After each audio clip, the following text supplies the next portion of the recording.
So Cregan, a lot of security, prison politics around him going to Ashworth. I remember being in a meeting, we knew he was going. One of my colleagues asked our manager when he was going. Our manager said, need to know basis, with a smirk. I know, but I can't tell you, like we're idiots or fools. My mate says to the manager, in not a very polite way, we all know when he's fucking going. He's going next Wednesday. The whole jail knows. Stop treating us like muppets. It's all about politics, prison politics. She was right, Cregan. Hunger strike. It's about politics, this prison politics and Ashworth hospital politics. 3 days without food, you declare it, or staff notice it, they start paperwork. Food refusal, you then monitor fluid intake and food. Cregan, in his cell, had coffee, tea, pop, crisps, chocolate and other food products. Canteen, or if you're in America, commissary. You can buy it every week if someone's good enough to send you money in. You don't take the food products from people. Yeah, you're just monitoring and observing. And here's the thing. Once somebody takes food, solid food, you close that paperwork. You go 3 days, you reopen the paperwork. Cregan was eating regularly. He was seen on visits. He allegedly didn't want to upset his family, so he would eat on visits, normal visits, or cat visits, where Cregan was more secure, only a few people at a time, and people would sit in on the visits. Now that's a job, that. Somebody like Cregan with his family, one of you sat in the room listening, the other sat at the door. Awful job. But he would eat, and it was documented, yet the food refusal paperwork was left open. It's about prison politics. He's got whole of life, he's never getting out. It's a game. For me, was he mentally unwell? Maybe a little upset. You've got whole of life. Maybe time thinking about your actions, where they led, where you are now. So yeah, maybe a little bit. When Ashworth Hostel come in to review him, psychiatrists and the like, again, it's about capacity. He was in a constant watch cell. He was on the suicide and self-harm document. He's refusing food, therefore he is self-harming. The psychiatrist couldn't get back to the office quick enough to tell us all he didn't have capacity. He had capacity. He was well. He hadn't been on food refusal that long. He was able to function. He didn't want anything to do with us on healthcare. He wouldn't speak to the nursing staff. He certainly didn't want to speak to officers. And there were officers that didn't want to speak to him and refused point blank to deal with him. He would speak to governors and then they would relay his messages. Can Dale have a shower? Can Dale do this? Can Dale have a phone call? Not talking to me, not speaking to me. But he had capacity. He could stand, move about. But again, it's about politics. If he had been on hunger strike, at some point, he would lose capacity. So he was always going to Ashworth. And did go to Ashworth Hospital. We had a lad who I quite liked, very dangerous, who was down to go to Broadmoor High Secure Hospital. To speed up the process, he went on hunger strike or food refusal, 84 days, and then he was sent to Broadmoor. He took in fluids. He had juice, squash, sugar, tea, coffee. Every time I passed his cell, I would get him some hot water for a brew. He lost a considerable amount of weight, but after 84 days with no solid food, he had full capacity.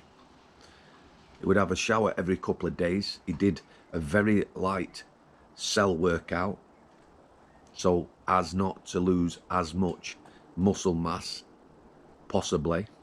He was an intelligent lad. 84 days with no solid food. Fully lucid. can have good conversations with him. No issues. So Cregan, a lot of security, prison politics around him going to Ashworth. I remember being in a meeting, we knew he was going. One of my colleagues asked our manager when he was going. Our manager said, need to know basis, with a smirk. I know, but I can't tell you, like we're idiots or fools.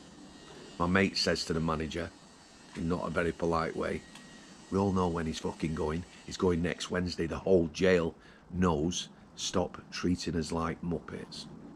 It's all about politics, prison politics. So no capacity, off to Ashworth Hospital. But here's the thing, you see. There was a lot of controversy around this at the time. The press don't do the best job, do they? Reporting on the Ashworth facilities, gym equipment. I believe it has a swimming pool, probably a therapy pool, therapists and the like. Here's the thing, it is a high secure hospital. Cregan was a Cat A prisoner and there are procedures to be followed in that hospital.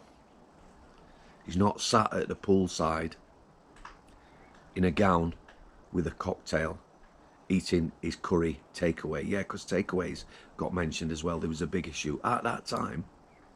Ashworth Hospital used to cook pizzas in the kitchens, and patients, because it is a hospital, could order those pizzas, hence takeaway.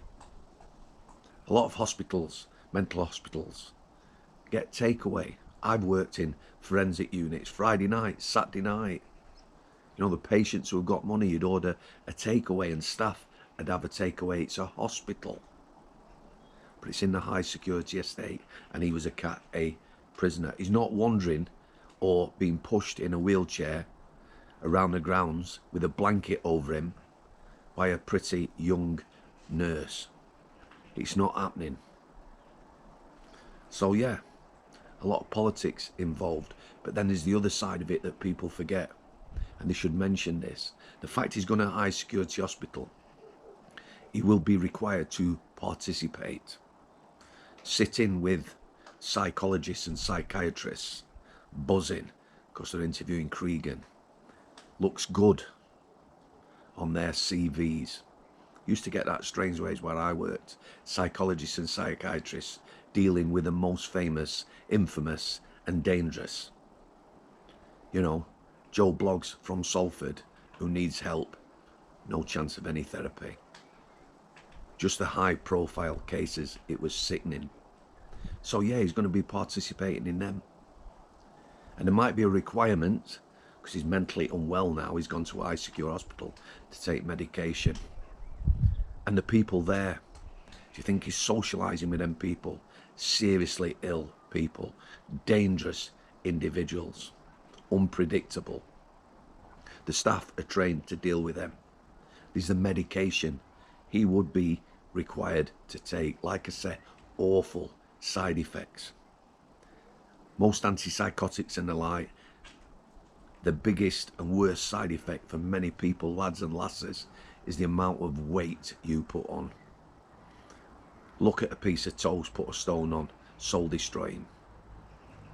So when he's arrived there, the takeaways, the pool, the gym and everything else, the expectation, the reality is therapy and medication.